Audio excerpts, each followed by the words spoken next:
Hello, Texas. The weather is warming up, so this weekend, make sure you get out early for that topwater bite. That's right, and offshore the wind is cranking back up, but if you can make it out, you might find yourself reeling in a sortie or wahoo. So get ready because this is the Texas Insider Fishing Report, which starts now. Welcome to the Texas Insider Fishing Report. Presented by Yamaha. Welcome back to the Texas Insider Fishing Report. We hope everyone had a fish-filled Mother's Day weekend and is ready to take on another week of stellar reports. Right, Rick? Absolutely, Bree. And I hope all the mamas were able to go out and do their favorite fishing or whatever it is, hanging out at the pool, barbecuing. I hope they had a great weekend as well. Yes, me too. I know I did. We caught some little snappers. We were on the water. We did our thing, hanging out with family. So it really was a great weekend. Cool. But before we find out which region we're headed to, let's first check in with Dave Farrell at the Yak Gear Workbench. Dave, what's going on? Oh, not a whole lot. I just cooked for the wife. That's what I did. Hey, we love that. Yeah, she wanted shrimp scampi. She got shrimp scampi. We saw the shrimp scampi all over your Facebook page, actually. Yeah, it was really good. It looked very, very good. It was good. All right, let's start inshore in the Sea Sucker Lower Coast region, unless you're willing to brave it offshore with Captain Chad Kinney. Let's go, Chad. I tell you what, I'm kind of looking forward to the weekend. We're finally going to get a break in the wind and the weather, so offshore looks like to be good. Bay fishing will be phenomenal. Trout fishing will be good. So we're going to move into the inshore first. Brownsville Ship Channel, do something a little bit different here. It's holding some snook and some mangrove snapper. And also the trout fishing has been really good at the longbar out of South Padre Island. So I said, move a little bit something different. It's kind of unique down here in the lower coast. So you can get that Brownsville Ship Channel, target some snook, some mangrove snapper, a lot of fun. Especially if the winds are up, you can get out of the wind in there really easy. Free line, some live shrimp, works really good. Or you can put them on a popping cork, with a longer leader around the pilings and the mangroves. Since you'll be fishing around structure, like using like a Penn 3000 spinning reel, they make the battle of the spin fish, or the Authority came out, which is really good. I like that bigger handle. It's really a tough reel. You can spool that with some 30-pound Berkeley chrome braid, and then go with about a 40-pound fluorocarbon leader. And try some Saltwater Assassins plastics around there also. And normally we use an 1/8 ounce, but go to a 1/4 ounce jig head with this because you're going to be in a little bit deeper water. Work those same areas. And on the mangrove snapper, go with a little bit smaller eagle claw hook. If you're going to put some bait on there, whether a fish bite or a shrimp or anything else like that. And if they start getting leader shy, then drop from that 40-pound leader fluorocarbon down to about 20-pound, or even do a direct tie if you need to go to some mono because they get a little leader shyness stuff. Talking about trout fishing, the trout fishing is really good at the longbar. The water clarity looks really trout green, looks really great out South Padre Island. Head out over there, you can see the weed lines going into the drop-offs. So use your power poles to get positioned right on those edge of those drop-offs. Work some of those guts and everything else right there. Saltwater Assassin sea shads working really good. You can right those edge of those grass beds and those drop-offs, kind of work it slower on the drop-off, work it up through the grass. Also, you can try the Berkeley Jaywalker up on top of the bar. The 90 to 120 in size works really good. Get up there if you're going to do some weight fishing, or if not, chunk it way up on that grass there. Work that early and along the edges for some good trout bites. If you're using some live bait, right now croaker season's going, and they are definitely whacking them. So free line some live croaker, working the same areas of guts and drop-offs. And remember on the trout guys, we are doing a 3 fish, 15 to 20 inch, so the big ones, which we're catching some really good solid fish, release those oversized fish. Offshore conditions, it's been really, really tough here lately. But we're going to get a good weekend, so I'll be out there. I'm trying to get to the floater rigs. If not, I'm going to definitely try for some wahoo, which we're going to talk about. So head to 250 to 300 foot of water on the lower coast and try for some wahoo. And after that, you're in the same area to drop down and do some different stuff for some grouper, because the snapper season in Federal will be open up here quick in June. So find some bottom structure, work that 250 foot to 300 foot of water, keep an eye out for temp breaks, currents, weed lines, sorghum, anything floating. Troll some Islander lures rigged with ballyhoo, make sure the rig was wired. And also lately, especially last year, I started and it works out really, really good. Savage is making a max stick speed runner. Those things work really great. They pull great. They can take the abuse from those toothy wahoo. We've been trolling them 7.5 to 8 knots, but you can also pull them up to 15 knots, and they hold really solid. We've been pulling those harder baits on the 10, 30 to 50 wide international, spooled up with 40 to 50 pound Berkeley chrome mono. I'll use this mono because it'll stretch when they hit them really fast. And if they get hooked on the sides, they're not going to pull the hooks as much on them if you're going to be using braid. So after you're trolling and you're done, or if the bite stops or slows down, or you just want to go out there and target some big grouper, which I like doing, look for some bottom structure out there. Savage Jigs makes some really good jigs also. They make the trolling lures. They make a whole bunch of stuff. You can go to savagegear.com and check that stuff out. I got a bunch of stuff I've been using. Add a piece of fish bite strip to it on your jig. Drop to the bottom. Key thing here is kind of slow jig. You just bounce it off the bottom to maybe 10 to 20 feet up max and kind of drop it back down and repeat it. You don't want to be jigging like you're jigging for amberjack or anything else. You just got to bounce it up and down off the bottom. If you have some access to live bait like blue runners or anything else like that, then rig those up with a bottom rig and leave it sit down there. For the jigging part, as far as tackle, using the 10 6500 spinning gear with some 65-pound Berkeley braid hooked up with that. Have the drag kind of tighter on these because the grouper are going to be around structure. They're going to try to go their hole real quick, so getting them on the structure is really key. If you're targeting the bigger Warsaw grouper, then I'll go really way up and I'll get to a hooker electric reel. Kind of be a little lazier, but it'll really put the torque to them and get them out. Put some 100-pound braid on that. They're really tough reels, and I'll get them out of that, and you'll have a lot better success rate on those big ones. So I got a picture of my daughter actually from a ways back, but this is a stud of a grouper we caught back here on a 50-wide pin, and we actually landed it about 2.8 miles from where we originally hooked it. Wow, that's a pretty big grouper, bub. Thanks for all the pictures this week. We're going to go ahead and take a look at the hot spots from the lower coast region. Chad says that we want to make sure inshore to go to that Brownsville ship channel. Has some snook and some mangrove snappers in it, with a trout holding on the long bar outside of South Padre Island. And then offshore, head out to 250 to 300 feet around the structure for wahoos and deep drop for some of those big groupers. All right, next up, we're in the Startron Middle Fresh region with Matt Loescher, where Toledo Bend is buzzing with excitement and Sam Rayburn is making a comeback. Tell us more, Matt. All right, Bree. Yeah, we got a lot going on Toledo Bend this week. I'm going to spend a little time there talking about the largemouth because we got a lot happening. It's going to be a busy week because, we've got the normal traffic with school getting out and everything. There's more people on the water. But also that Sealy Big Bass Splash is going to be going on this weekend, which is cause for excitement because that's a terrific event. Bob Sealy and his crew always do a fantastic job everywhere that they go. I definitely strongly encourage anyone who likes to bass fish to enter this event. There's just truly no other like it. There's nowhere else you can have that kind of payout for that kind of an entry fee. It's an awesome event. They have hourly payouts and incredible grand prizes, and Bob always puts on an awesome show. And I believe they're going to catch the lake at a great time as well. The Bend is as healthy as it's been in a long time, and there are many different ways to catch them right now, which is great because it helps the anglers to spread out. We've got flooded conditions still. We've caught a ton of rain here in the Middle Fresh region lately, and our lakes are flooded. And like I said, that just helps the anglers spread out. You can catch them up shallow, you can catch them out deep, and pretty much everywhere in between. I'm going to try to narrow it down for you. If you get up there doing the topwater thing, you're going to want to do it early in the morning, of course. This time of the year, that's always the deal. Topwater baits up shallower is definitely still a player in the morning if there's not too much wind. Now, if there's wind, you can still get in those areas out around those bushes and stuff and cypress trees, but you're going to want to look to a vibrating jig or a spinnerbait or maybe even a small crankbait. But don't expect that shallow bite around the bushes to last very long. It's usually a morning deal. If you have some clouds and calm conditions, it may last a little longer, but not likely. Usually once that sun starts to get up, those fish are going to pull out a little bit. They're going to begin to set up in about 8 to 20 feet of water. And the key places to look for them are going to be hard bottom areas, usually along the main lake points and flats. Crankbaits, Carolina rigs, Texas rigs, and jigs are all going to be good for this, all your typical offshore structure fishing baits. But my top picks for the bigger fish that you're going to need for that Sealy tournament are going to be the crankbait and the big worm, like that 11-inch Bass Assassin worm. Those are always good baits to catch those big lunker fish. So put those to work, and I want to just wish everybody good luck out there. Look forward to seeing some great catches this week. I'll be reporting on that next week.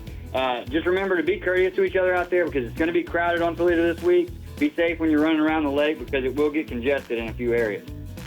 All right, now we're going to move on over to Sam Rayburn. Once again, lots of rain. Rayburn has been on a huge rise this week. That lake received a tremendous amount of rainwater, and it's risen, I think, maybe over 3 feet now. The fish there have a whole lot more area to spread out in. We've got water up in the bushes there now. But I'm hearing that the offshore bite is still holding on. There was a lot of fish already offshore with the lower water level that we had before, out in about 15 to 20 feet of water. And I'm hearing that those fish are still biting out there. And then now, with the water coming up, we've added a shallow bite. There's a shallow frog bite starting to turn on. So the grass and the bushes have a lot more water, which makes them a player. The frog, of course, is the most fun. Everybody likes a good frog bite.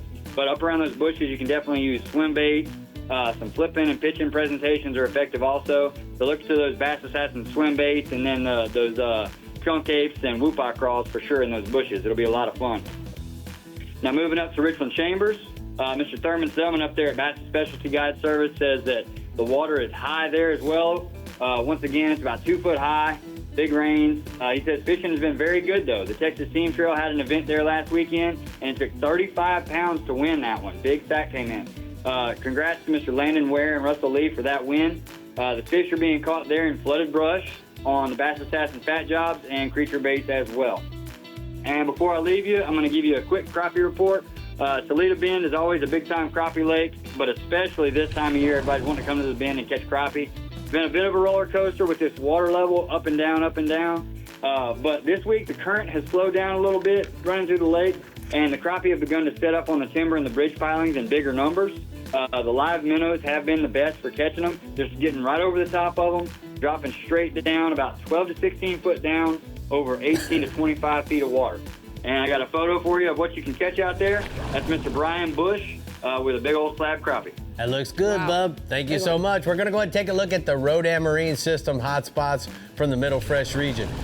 Matt says that the bass are feeding shallow around the grass and the bushes early in the morning. Get out there early on the top water action, and then when the sun comes up, switch to pitching presentation or move out deep. The crappie are also biting well on 18 to 25 feet on minnows. Minnows. All right, just around the corner is the 30th annual Skeeter Owners Tournament at Lake Fork. Thousands of Skeeter owners travel to celebrate the world's first bass boat and fish for their chance to win up to $200,000 in cash and prizes. Yes, get registered today and come join us for a weekend to remember June 6th through the 9th by scanning the QR code on your screen. All right, we're seeing what kind of action the Lower Fresh region is bringing us this weekend when we come back, but let's see what kind of rigs and technique action Dave has for us at the Yacht Workbench. Well, we're fishing with worms in salt water. That's what the boys call them down there. All these soft baits, they call them worms. Oh boy. Yeah. We're warming out. We'll be back.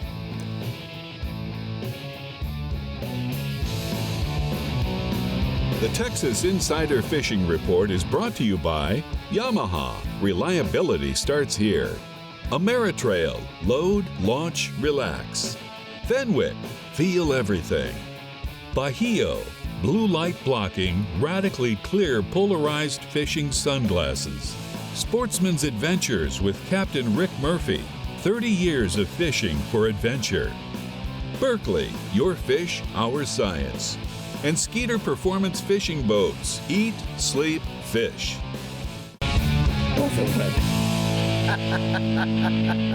You know, Dave, we're here at the Yacht Gear Workbench, and it's time to talk about rigs and techniques, and I'm just asking you, like, what are we doing? Well, exactly. Well, you know, I called them worms because we went fishing down there in Port Mansfield with Mason Magic. Yes. I guess that's how you say his name. He's a guide, Mason.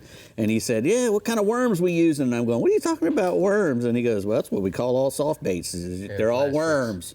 So that's what we're talking about, using saltwater plastics. And, you know, they're very versatile. They come in a tremendous variety of actions and colors, and they mimic bait fish and crustaceans. So you can just use them to do a whole lot of different things, and that's what makes them so great. You know, you can use them weedless or on a jig with an exposed hook. All right, so let's pick out. All right, we got some, you know, got some paddle tails here, and we got, you know, we've got some with exposed hooks and not exposed hooks, and with weighted and non-weighted. The paddle tails, you know, one thing you got to remember when you're using a paddle tail thing is to keep that thing moving. Keep that tail moving, because that's what it's there for. It gets a lot more bites if you keep that tail moving all the time, and that's, you know, that's what you want to do if you're using a paddle tail. You can also put them on a popping cork with a jig head. This one has a fish bites on it. Fish bite shrimp with the Eagle Claw boxer jig head. Right, and this is great because you got the look of a shrimp, and you got the popping sound from the cork, and because it's a fish bites, once they get close to that thing, they're going to want to eat it. So let me tell you a new trick, Dave. It's really important, guys, when you tie on at the bottom of the clacker bobber, tie that tight to the swivel. You can see that tight. Yeah. Because you don't want that to, when you pop this, you want it to move. You don't want it to rotate around. Okay, Right. that's my 2 cents. Right. Also put a piece of mono at the front too, so it doesn't get tangled up in there. The weighted versus weightless, we've got some weighted ones here and the weightless. If you're wanting the bait to land softly, you're going to want to go with a non-weighted hook set. Correct. Because you can scare away a redfish, or if you see a trout swimming and you drop a big weighted jig on them sometimes it'll scare them away, sometimes it won't. The weighted ones are for when you want to make a long cast. And if you're fishing in water that maybe has a lot of current or is a little deeper, that weighted jig or the weighted hook even will make the bait swim better, and it also keep it in the strike zone where you want it to be. It's kind of hard to get a non-weighted hook to sink, especially when you're using a bigger bait. Smaller bait, sometimes a big hook will make them sink a little better. And you can choose your hooks that way as long as it'll fit in the body of the bait. It'll work. You don't want it to get too. Good point. You don't want it to get down. You got to have the hook exposed. Right. And you got to remember. You also have to remember. Even with the best hooks and stuff, if you have a big bunch of bait in between the hook point and the bait itself, you can actually have a problem getting a good hook set on there sometimes. Now, vibration types of jigs have become very popular. Vibrating jigs are great, and putting a trailer on there, which really accentuates the action. It makes the action go all the way from the front of the bait all the way through to the back of the bait. Right. And you can use a big paddle tail on there as well. These are the slobber knockers with the blade that's up into the head really hard, so it doesn't come out. And you can also use a big, if you're offshore, your you can cobias use and your red snappers, groupers and whatnot. You can still use a jig and a big soft plastic curly tail or a fish bites curly tail like these right here, these Fight Club 6-inch grubs. Yep. These are all great baits to use and will work just as good as live bait. So Dave, I got one other trick for you, real quick. Sometimes a spoon, because a spoon is designed as a search lure, you throw it out and reel it back as fast as you can without it skipping on the surface. Right.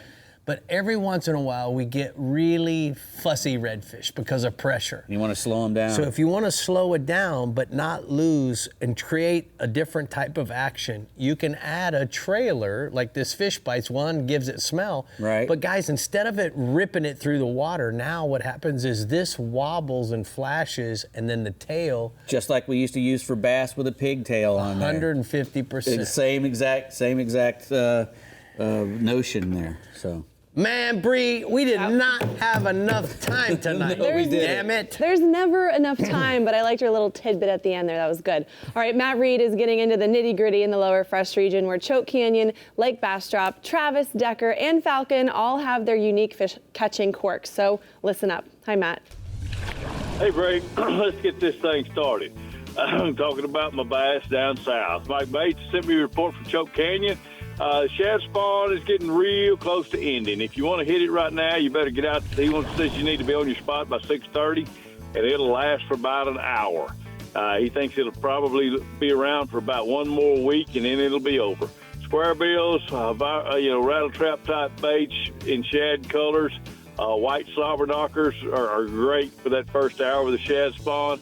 After that, you can still catch them shallow on a Texas rigged soft plastic stick bait up to about 10 o'clock. Then you want to move on out to the deeper ledges. The fish are sitting out there at about 8 or 10 foot of water. You want to keep your boat in that 13 to 18 foot range. Throw Texas rigs and Carolina rigs up on top. Also catching a few big ones on deeper crankbaits out there. He's catching fish up to about 6 pounds, but his numbers have been really high. Average of 60 to 70 fish most days, and he has had one day with over 100 fish lately. Brian Cotter, 74 from Travis, is fishing very well. The fish are right on the verge of kicking into the schooling activity. You want to watch out for them busted on top. Other than that, they're feeding real shallow along the banks and up in the water column offshore around the marinas. So you want to use your forward-facing sonar to pick out those fish to throw soft plastic swim baits to. that schooling deal is only going to get better as the water temperature rises. Saltwater bites working really well. Also, the shallow creeks and wake baits along the bluff shores. The grass out on the flats, catching a lot of fish on worms and crawl worms, Texas rigs. And if that slows down, throw a small swim bait in those areas. Like Decker's still pumping them out. Stick worms are best, around the outside of the grass. There's also some schooling activity beginning to show up. If you want to move out later in the day, get you a deep crankbaiter or a jig, and you'll catch some of those deeper fish out on the outside grass line. Bass drop, the schooling is really starting to kick up early in the discharge and out over the grass flats on the opposite end of the lake. Small, clear top waters are your best bite. But when the sun gets up, you want to work the grass lines, the inside edge and outside edge with soft plastic stick baits to get you a bunch of fish along the grass lines after the sun gets up. Let's talk about my baby a little bit down at Falcon. The bite is still on fire. You want to throw a Berkeley Fritz-side 5 on the shallow rocks early to accumulate huge numbers. But the bite that I'm really excited about is that my deeper fish are getting set up. The giants are set up out on the summer brush and offshore rocks, and I'm ready for them to bring it on because that's when I can consistently catch big ones. Nice. Got a couple of bass pictures there with Reed Willis with a nice one, and my ugly self there holding one up for another big old falcon fish. Oh, that is not true. Oh, that looks good. All right, well, Ugly, why don't you tell me about the crappies? All right, we got a great boy considering Port Lake Somerville. The crappie are playing nice. Best concentrations are in the main lake brush piles. They're biting jigs and minnows. They're also being caught around the marinas. So if you don't have a boat, don't hesitate to go down to the marinas. Drop you a jig or a minnow in there in the stalls. Come get you a limit of those great eating fish and enjoy the dinner. All right, bud. I got a picture of Jeff there with a big old crappie. Yes, you sure do. Thank you for all those big fish pictures tonight, bud. We're going to go ahead and take a look at the hot spots from the lower fresh region. Matt says that falcon bass are still overachieving. Pick up your Berkeley Fritz-side 5 on the shallow rocks for amazing numbers, and then move out to 12 to 20 feet of water on the brush and the rocks with plastics to catch some of those falcon specials. Oh, and he is excited for those specials, and I think you still need to catch one of them specials, don't you? I do, and I'm trying to figure out how I can do it and get back here to work next to you. I believe you can do it. I believe it. Just take me with you. All right. The Key West Marlin Tournament is coming up July 17th through the 20th for your shot at fishing for some serious cash in the sun-drenched Keys. This is more than just a competition. It's a high-stakes adventure with hundreds of thousands of dollars up for grabs where every catch could lead you to victory. Join the ranks of fishing aficionados in the grand tradition of Hemingway himself and make your mark in the Florida Keys. Get registered today at keywestmarlin.com. Sounds like a fun time, doesn't it? Absolutely. Absolutely. All right, the Fish Bites Middle Coast and Upper Fresh regions are showing us what our weekend is looking like coming right up, so get ready. And remember to keep up with everything fishing in Texas. Scan that QR code to check out all of our social media pages, YouTube channel, Captain Rick Murphy, where you can see new fishing adventures along with reports, plus new show merchandise is available on our website. So scan away. We'll be right back. The Texas Insider Fishing Report is brought to you by Bass Assassin and Saltwater Assassin, the best lures, period. Berkeley, your fish, our science. Murphy's Law Sport Fishing. Book your trip today at murphyslawsportfishing.com. Abyss Battery. Power your pursuit. Ducks Unlimited. Leader in wetlands conservation. Rodan. Set it, forget it, catch more fish. Berkeley Pro Spec Chrome, and Penn. Let the battle begin. You know, Bree, a trailer is a huge part of your boat purchase. Oh, yeah. And the reason why is so many times your boat spends more time on the trailer than it actually does in the water. Okay. And that's one of the reasons why I love Ameritrail. Check out some of the new things that they're doing. Let's see it. Ameritrail is a company that has created a brand in the world of custom-built trailers. With a commitment to quality and customer satisfaction, Ameritrail has become a trusted name among enthusiasts and professionals who demand the best. The heart of Ameritrail's success lies in its attention to detail. Each trailer is built with a keen understanding of the stresses and strains it will encounter on the road. The chassis are constructed from high-grade aluminum, ensuring that they can withstand the rigors of travel without succumbing to fatigue or corrosion. The welding is done with precision, creating joints that are as strong as the metal itself. This meticulous approach extends to every part of an Ameritrail trailer, from the axles and wheels to the lighting and electrical systems. Automation is about making perfect parts every time and has become a huge part of Ameritrail and how trailers are built. Employees within the company are trained to operate all of the machines. The latest piece of technology is a 10-meter FOM milling center. The FOM has independent moving vices, which makes setup much faster. Robotic welding with jigs make production of parts efficient and uniform, while lasers cut metals with fine precision. Ameritrail's owner, Scott Locke, is committed to continue the trend of automation and give you the best possible boating experience. With an unwavering dedication to building trailers that perform under pressure, Ameritrail continues to set the standard for what a quality trailer should be. I'm super happy you've seen what we've built here, but don't you think this is the end? We are expanding already with doubling the size of this building, building a new building and a parking lot just down the street. For anyone in need of a trailer that is built to their exact specifications and designed to tackle any challenge, Ameritrail stands out as a beacon of American craftsmanship and ingenuity. Ameritrail. Load, launch, relax. All right, if you plan on catching in the Fish Bites Middle Coast region, Captain Bink Grimes has a major tip for our inshore bite. Let's hear it, Bink. Yeah, we've had a new moon this past week, and it's afforded us a minor bite at sunrise, a majors around midday, and then another minor around sunset. A lot of our water's been pumped back in the bay this week for these southeast winds. It's pushed our speckled trout on the shorelines, and we're starting to resume a summer pattern.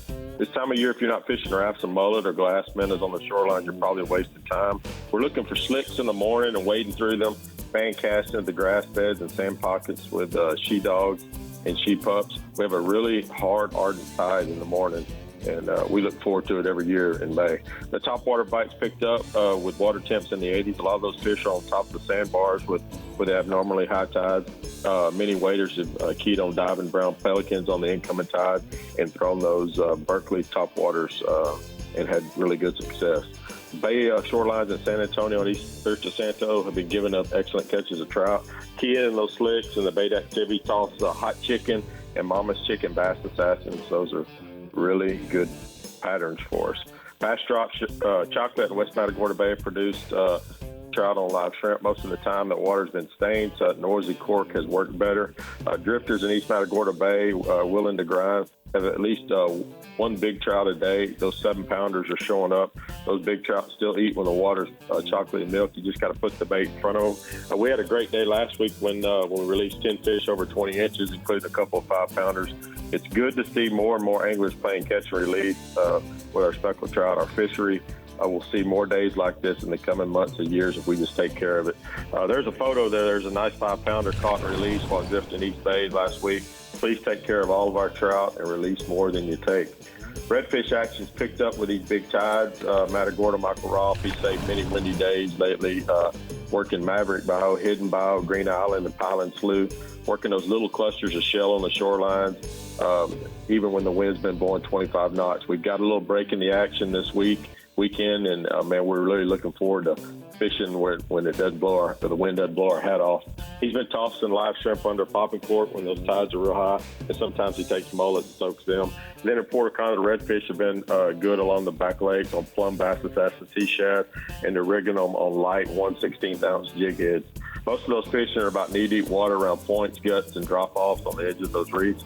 Those wading with live shrimp under popping cork are tossing at the edges of the reef and picking up reds, and man, there's just a whole lot of black drum right now. There's a lot of action, and many of those fish, are working on the edges of those reefs, keeping real tight to the shoreline, real tight to the grass line where all those shrimp like to hang out. The Freeport, Matagorda, Puerto Cana jetty are holding redfish this time of year. We got a little green tide right now.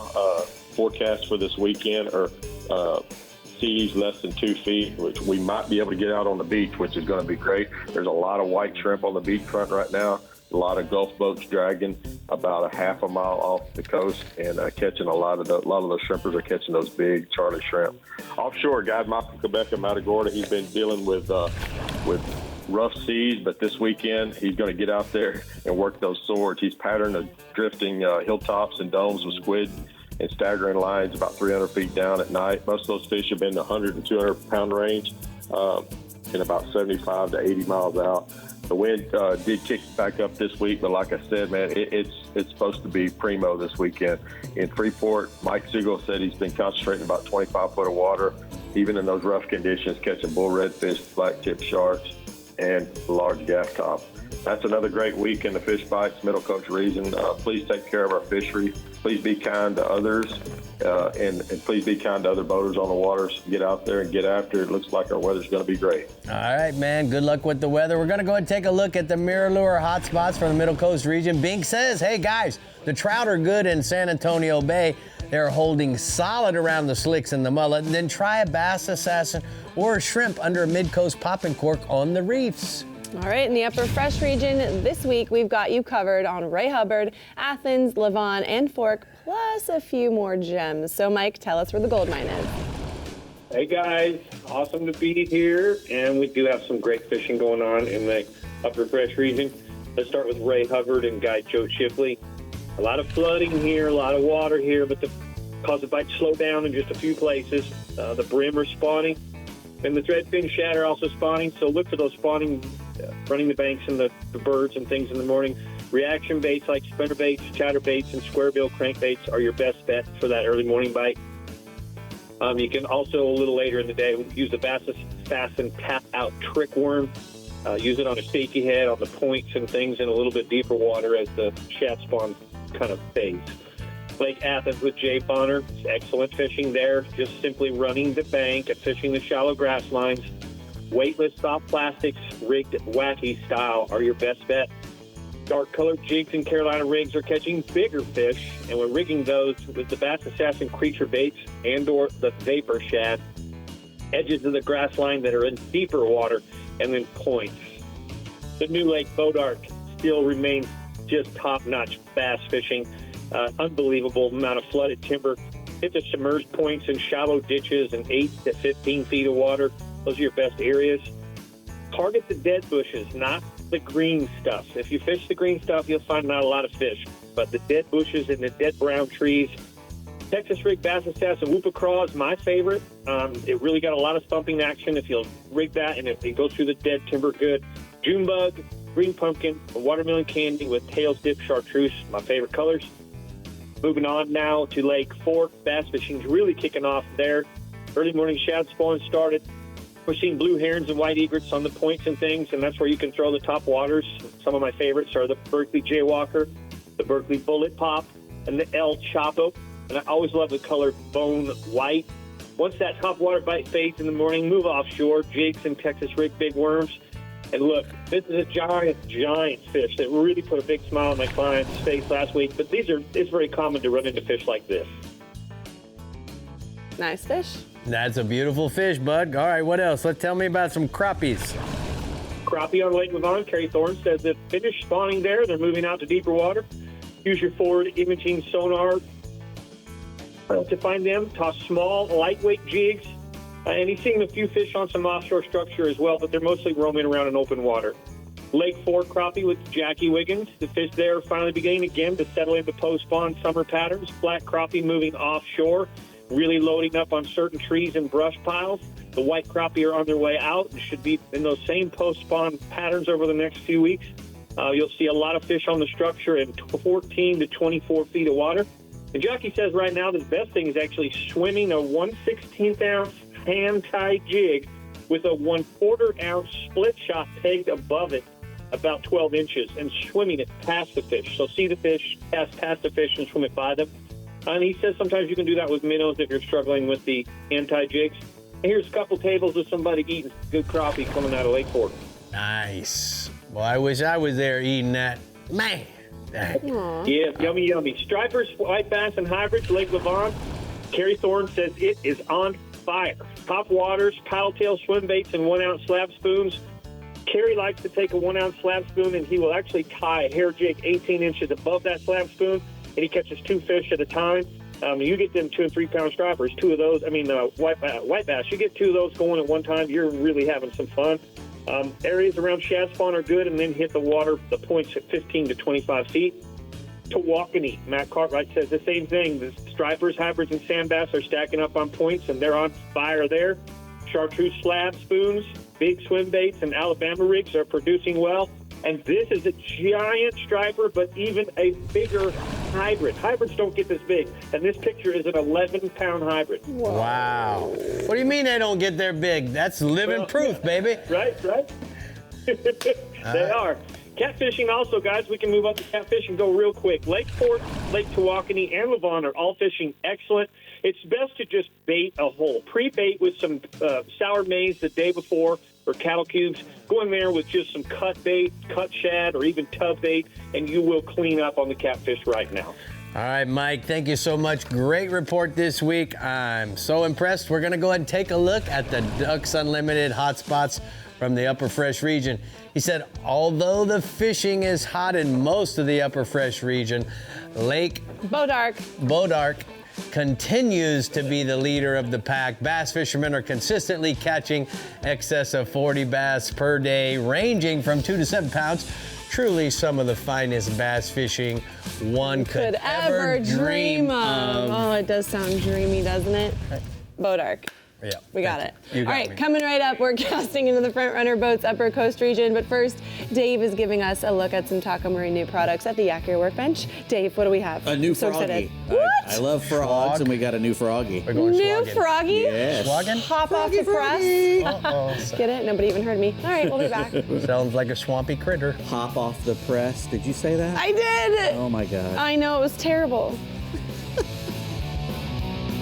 The Texas Insider Fishing Report is brought to you by Abu Garcia, Fish to Win, Fenwick, Feel Everything, Berkeley Pro Spec Chrome, Island Lures, Tournament Tackle, Sea Sucker, easy on, easy off, incredibly strong. Turn on the bite anytime. Tie on a Miro lure. Front Runner Boats, performance-built offshore fishing boats made in the USA.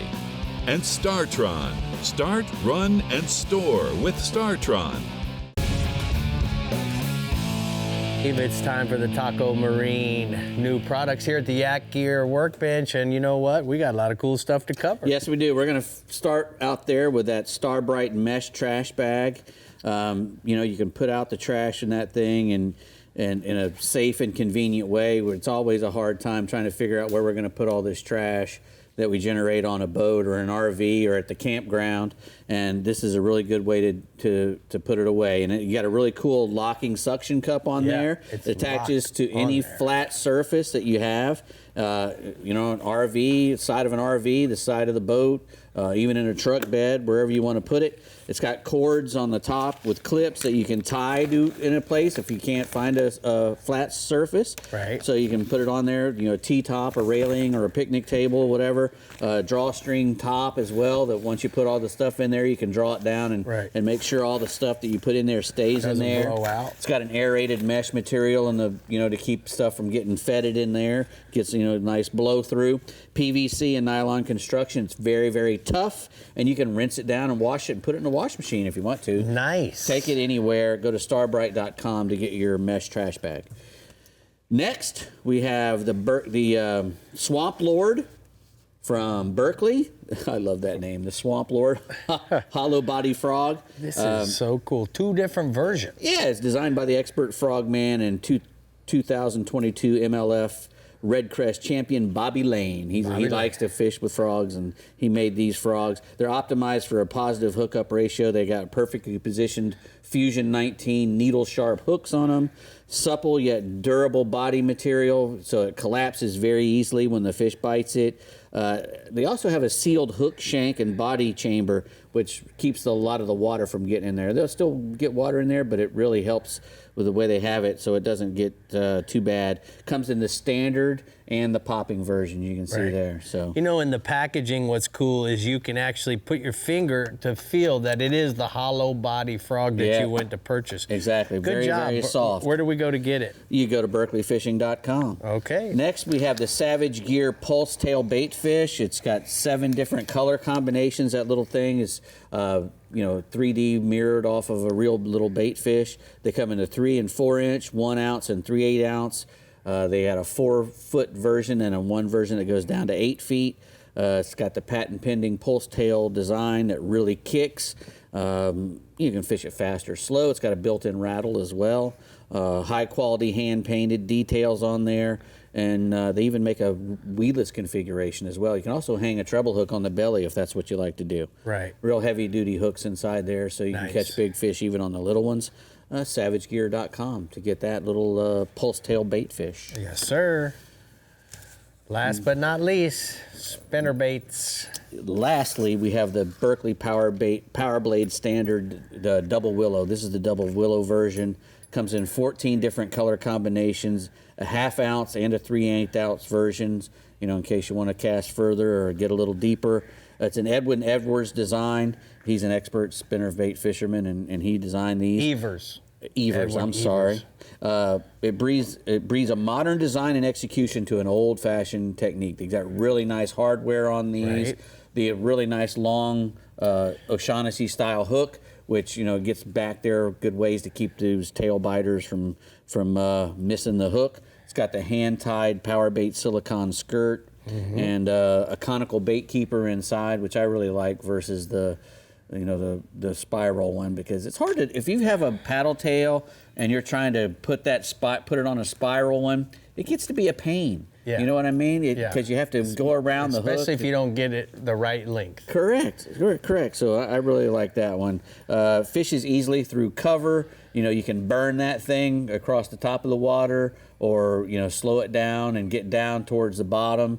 And it also comes in different styles. This is the Double Willow. Comes in single blade, and I love spinner baits. I always wonder what the bass thinks that is, because you don't really see anything in the water that looks much like that giant spinner bait. And a lot of people don't really like to throw them that often.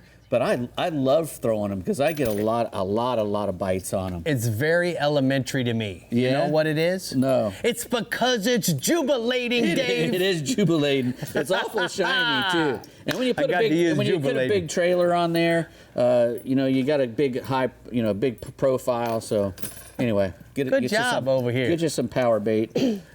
I'm surprised you made it this Powerblade far in the Double season Willows. without saying your Jubilating. word. Jubilating. He did say jubilate. He did. All right, in the front runner boats, upper coast region, the trout and redfish bite are improving with the weather. And offshore, Captain Carl Weston is taking us to the House of Pain. What's up, Carl? Hey, how you doing, lady? Yeah, this warm weather has really increased that trout bite this week. We've seen some really pretty fish caught from Freeport all the way back to East Galveston Bay and even further back east. And the great part of this, talking to the anglers, is they're telling me these fish look really healthy just a few years past that big freeze. And now, we've got a water temp this week of 76 degrees. Big schools of little shad are running all around the shoreline. So the bite's only going to get better as that bait grows and goes everywhere. So drifting a live shrimp over the oyster reefs right now on a cork or free lining is going to be your great live choice.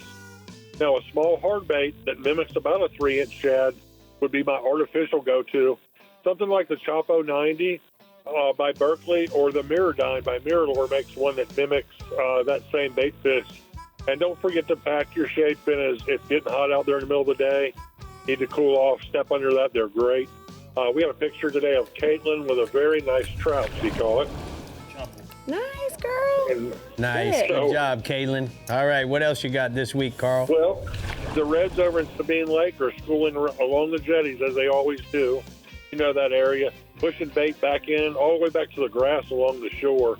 The early morning bite right now is hot, but the last few hours of light down by the beaches has been good, too, with that north wind. They've been catching some really big bulls down there. Catching them on cut shad, on a slip rig. Dead shrimp is good right now as well. As far as the slot reds go inside, free-lining a little finger mullet on about a 4/0 Trocar live bait hook. I use about a 3-foot length of 20-pound. That Berkeley Vanish is the bomb. You can't see it. Try the same rig, guys, with a chunk of the Fish Bites and blue crab. I think this bait almost catches whatever swims, Rick. And we have a picture today, a memorial photo of an officer we just lost in the line of duty, John. His last fishing trip was a beautiful redfish. Rest in peace, Leo. Man, that's sad. All right, Bub. What else you got, Stormy? Let's go offshore. Well, it's time to fill up that front runner because we're going to go a long ways back east. The kingfish action at the rig east of the clay pile in that 180-foot range. Man, there's some big girls out there right now. And this is a great sign for us this year. King's a bit scattered the past few years, as we've talked about. Man, let's keep our fingers crossed that they found their way back home into the upper coast because, man, I miss catching them. You know, they have amazing strike and run that go with it. They go aerial, big jumps, screaming reels, you know, live baits available. A blue runner slow trolled is just dead meat for a kingfish. So, you know, wait for your strike, hang on. I've always used a Penn International myself with about a medium 7-foot rod, pulled with around 30-pound mono and all wire leader, of course. But then, you know, let that fish run, chase them down. I love it. Have some fun. We got a picture today of Tasha with a nice kingfish she caught the other day. There's Tashi. that girl. Way to All right, go. I knew she had to be in the show somewhere. So go ahead. Tell me your last one, Bub. Well, on May 1st, the spring amberjack season started here in Texas. And here's a fish built to test your back and all your fishing gear, as you well know. You know, I wouldn't attempt going any smaller than, say, a 30 wide on a 30 to 50 class rod. Run at least 60-pound test on your main line and a 100-pound leader here. I tie on about 12-aught Trocar heavy live bait hook. Send it down with a big live bait. You know, you might go heavier if you're back east on those rigs. Those beasts will pull you right back in those legs and break you off. You can't turn their head quick. So, like, the limit is one fish per angler, 38 inches in size. And when looking for amberjack on your bottom machines, they're usually suspended, Rick, about halfway down. You know, you'll see a long hook mark. Don't miss out on the spring action, guy. And here's Ryan with amberjack. Whew. All right, well, thank you for all the pictures. Tell Natasha we send our love, please. I hope she had a good Mother's Day. But it is time for the Upscale Glass Company hotspots from the Upper Coast region. He said casting a mirror lure in the shad color along the oyster reefs in the early morning, and then offshore target kingfish while slow trolling live blue runners around structures in 180-foot range. Well, it looks like everyone enjoyed themselves in the sunshine, and they're going to do it again this weekend. Yes. Speaking of sunshine. Yeah, you should go to your dermatologist. I've got all these marks on my face. I know this is shot in HD, Yes. so I had a lot of stuff burned off me. So I just make sure you guys go and get your go to the dermatologist It's your I didn't summer reach PSA. puberty just now. I just, you know, I got them all over my hands and a big chunk out of my back. So just make sure you go to your dermatologist and get checked seriously. It must be in the air wear because I have sunscreen. an 8 o'clock appointment tomorrow at the dermatologist. out. There you go. Well, I think I should just go wear ahead your and hats make mine and then. your long Well, sleeves. just go ahead and take off. Oh, never mind. We'll talk about that later. We're wearing sunscreen, we're wearing hats, we're wearing buffs. Save your skin. Sun's crazy these days. And also get out there and catch those fish. Looks like a lot is happening this weekend. We're finally having nice weather. We are. Woo! And Texas, Summer's coming. the Chad told me it had 75-mile-an-hour winds last night, poor Mansfield. That's howling. That's Yeah. a hurricane. Yeah. Man, well, be safe and wear your sunscreen. Right? I feel like we're not calling Do the it. streets Say, right guy. now. Go PSA. clickety-clack down the railroad track with your top water and catch a big trout. Click clack. See you next week. Bye. Bye.